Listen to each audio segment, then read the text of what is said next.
श्री विष्णु भगवान की जय। आप सभी का स्वागत है मेरे YouTube चैनल में। आज की जो वीडियो वो है बैकुंठ चतुर्दशी की पूजा विधि। बैकुंठ चतुर्दशी का क्या महत्व है, सभी जानकारी इस वीडियो में आप सभी को मिलेगी। संपूर्ण वीडियो में बने रहिएगा।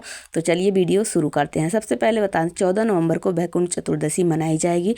बैकुंठ चतुर्दशी के दिन ही भगवान नारायण 4 महीने की योग निद्रा से जागते हैं। बैकुंठ चतुर्दशी के दिन ही भगवान भोलेनाथ भगवान नारायण को कार्यभार वापस देते हैं, जिससे वापस से भगवान नारायण कार्यभार पूरी सृष्टि का संभालते हैं।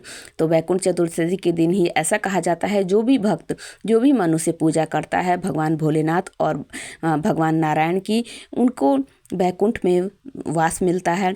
ऐसा कहा जाता है कि बैकुंठ चतुर्दशी के दिन बैकुंठ का द्वार खुला रहता है। जो भी मनुष्य पूजा अर्चना जप तप करते हैं, हवन इत्यादि करते हैं, उनको सीधे बैकुंठ में वास मिल जाता है, बहुत ही सरलता से। तो चलिए बैकुंठ चतुर्दशी की पूजा विधि जान लेते हैं। सबसे पहले आपको गेरू से नीचे लीप लेना है, चाहे तो गंगा जल छिड़क कर शुद्ध कर लीजिए। उस पर एक चौकी बिछानी है, चौकी पर आप पीले रंग का वस्त्र बिछाइए। उसके बाद आपको भगवान भोलेनाथ की जो आपके पास फोटो या प्रतिमा है उसको स्थापित करना है। अगर प्रतिमा है तो स्नान जरूर करा लें, पंचामृत से या कच्चे दूध से, या तो गंधोदक स्नान भी करा सकते हैं। तो यहाँ पर मैंने फ़ोटो पर स्थापित किया है। फ़ोटो में भगवान गणेश जी हैं, इसलिए मैंने अलग से गणेश जी को स्थापना नहीं की है। उसके बाद आपको भगवान नारायण की भी फ़ोटो या मूर्ति या प्रतिमा स्थापित करनी है, क्योंकि दोनों की पूजा, भगवान भोलेनाथ और भगवान नारायण की पूजा हमें एक साथ करनी है। उसके बाद यह बहुत ही विशेष पूजा होती है, इसलिए कलश की भी स्थापना की जाती है। उसके बाद सभी को शुद्ध कर लेंगे। भगवान लड्डू गोपाल जी को मैंने यहाँ पर देखिए, मेरे पास विष्णु भगवान की प्रतिमा नहीं थी, इसलिए लड्डू गोपाल जी की हो मैंने विराजमान किया है, क्योंकि सभी स्वरूप एक ही हैं। उसके बाद यहाँ पर गंगा जल से दोबारा शुद्ध कर लिया है फोटो को, फिर पोंछ दिया है। उसके बाद वस्त्र रूपी कलावा समर्पित कर दिया है। सबसे पहले पूजा आरंभ करने से पहले आपको दीप जरूर जला लेना है, इस बात का ध्यान रखें। दीप कलश यहाँ पर स्थापित आपको करना है। सभी को तिलक करेंगे, सभी को रोली चंदन का तिलक करेंगे। माता को केवल लाल रक्त चंदन का तिलक कर सकते हैं, नहीं तो रोली का तिलक कर सकते हैं, सिंदूर का तिलक कर सकते हैं। सभी को मैंने कलश पर देखिए पहले से ही मैंने सभी टीका कर दिया है। कलश में जो भी सुपारी, एक का सिक्का, दूर्बा, हल्दी सब डालते हैं, सब मैंने पहले से ही तैयार कर लिया था, डाल दिया था सभी को।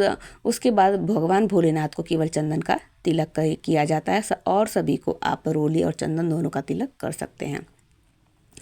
उसके बाद देखिए यहाँ पर धूप भी प्रज्वलित कर दिया है। सभी को चंदन करने के बाद तिल समर्पित करेंगे। देखिए बैकुंठ चतुर्दशी के दिन काले तिल का विशेष महत्व होता है।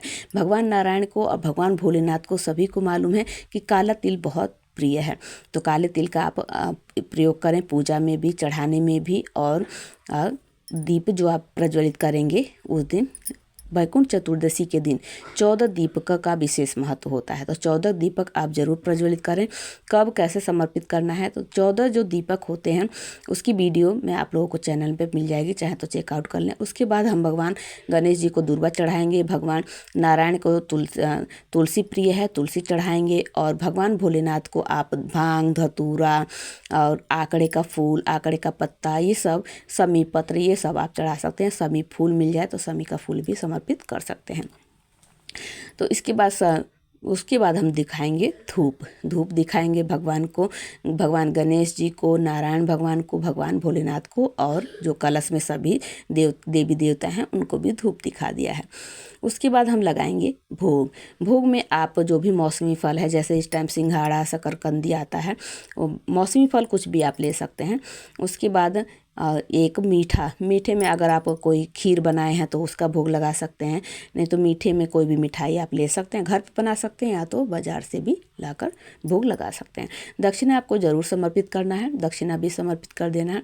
उसके बाद ये देखिए 14 दीपक, ये 14 दीपक आप घी का भी ले सकते हैं, तिल के तेल का भी ले सकते हैं, सरसों के तेल का भी ले सकते हैं, क्योंकि कार्तिक महीने में सरसों के तेल का दीपक प्रज्वलित किया जाता है।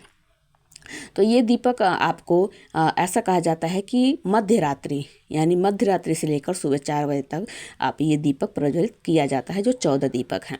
तो ये 14 दीपक आपको पहले से तैयार करके रखना है। उसके बाद हाथ में आपको काला तिल लेकर बैकुंठ चतुर्दशी की कथा को सुनना है। कथा सुनने के बाद आप ये तिल भगवान भोलेनाथ और भगवान नारायण को समर्पित कर दीजिएगा। उसके बाद हम करेंगे आरती। आरती का आप कपूर से कर सकते हैं, नहीं तो घी के दीपक से आरती की जाती है। तो यहाँ पर घी का दीपक मैंने तैयार कर लिया है। जो आपने कलश पर दीपक रखा है उसको आपको नहीं उठाना है, इस बात का आपको ध्यान रखना है। तो चलिए घी से भगवान गणेश जी की आरती कर सकते हैं, नारायण भगवान की आरती कर सकते हैं, भगवान भोलेनाथ की आरती कर सकते हैं। हरिहर का मिलन का दिन होता है, हरि और हर दोनों का मिलन का दिन होता है बैकुंठ चतुर्दशी। जो भी मनुष्य पूजा करता है उसको बैकुंठ धाम अवश्य ही बहुत ही सरल तरीके से प्राप्त हो जाता है। तो ये पूजा आपको जरूर करनी है। ये पूजा आप सुबह भी कर सकते हैं, शाम में भी कर सकते हैं। तो इस तरीके से अब आरती हम उतार देंगे। बहुत ही प्रेम पूर्ण आरती हमें करनी है। उसके बाद आरती करने के बाद आरती को ठंडा जरूर करना है। आरती को 3 बार 5 बार आचमनी करनी है। उसके बाद आचमनी करने के बाद और देखिए घंटी वादन आपको जरूर करना है। ऐसा भ्रांतियाँ फैलाई जा रही हैं कि आरती घंटी बजाकर नहीं करनी चाहिए, जो कि बहुत ही गलत है। तो आप आरती जरूर करें। आरती करने पर ही संपूर्ण माना जाता है पूजा। उसके बाद ठंडा कर दिया है तो देखिए दीपक ठंडा करने के बाद पहले भगवान को आरती देनी चाहिए। उसके बाद सभी सदस्यों को आरती आप जरूर दें। पूरे घर में आरती जरूर घुमाएं, इस बात का आपको ध्यान रखना है। तो ये थी बहुत ही सरल तरीके से बैकुंठ चतुर्दशी की पूजा विधि।